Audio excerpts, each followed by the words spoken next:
Meghan Markle is back in town and of course batting away all those boos as she arrived in Manchester at the Bridgewater Hall to give a speech. It was a packed house and you do wonder exactly how much money people have to listen to someone talking about themselves for 7 minutes. As ever though, let me explain the true background to this particular story.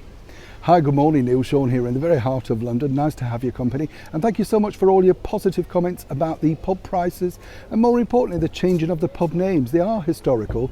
I don't understand it. I think it's absolutely ridiculous, but more importantly in this cost of living crisis, why would you want to do it? It just doesn't make sense, does it? But what I do find interesting with this particular story regarding Meghan Markle is, of course, I'm not really sure, I don't know about you, the point of this return, you know? Here we have a couple who claim that they loathe the media. Harry can't stand the sound of clicking cameras.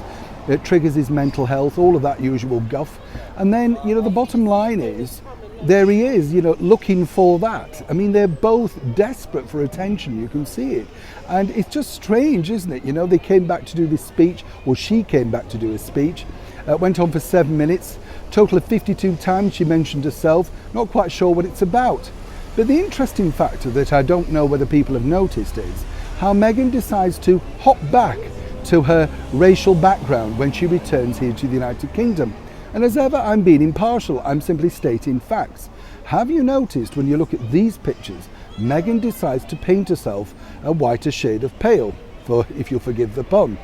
I mean, you just look at it. Do you notice when she returned back for the Platinum Jubilee? Now, you know, to me, as I've said before, I thought Meghan looked incredibly pretty actually at the Platinum Jubilee celebrations. I did think the heavy makeup was a bit strange and more importantly, I'm sure the ladies out there will agree with me, a bit dangerous with a white on white assemble, you know, particularly around the collar line, right?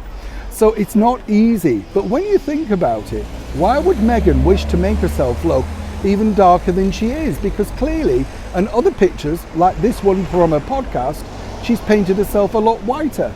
Either way, I just find it very odd. She's obviously trying to send out a subliminal message. But the bottom line is, it's just making people laugh at her because when you think about it, you know, she's pretty either way. There's no denying that. Whether you like Meghan Markle or not as a person, she is a pretty lady, you know. She's been God-given with good looks, you know. Yes, there's been some enhancements. There's no two ways about that. Not quite sure about the new teeth. But the bottom line is, you know, she's a good-looking girl. So why on earth is she trying to send out this particular message? According to a good source, it's because, of course, she wants to highlight the fact that she is the first, you know, black person within the British monarchy. Well, we know that. We don't need to paint ourselves darker to look like that, Meghan, do we? And more importantly, I think it sends out a very bad message to people that you're changing shade at every opportunity, seemingly to suit whatever thing you're attending. As ever, we have to say allegedly. But moving forward, has this done Meghan any good? Well, not really. A lot of people are talking about her negative speech, the point that it didn't really work, and also finally, exactly as ever, why did she choose to go so dark on such a prestigious occasion? Why simply not present the best version of yourself? That is, of course, unless you're unhappy with the best version of yourself. I'd love to know your thoughts in the comments below. What did you think to it? Or is it, as ever, just me? Neil Sean in the very heart of London.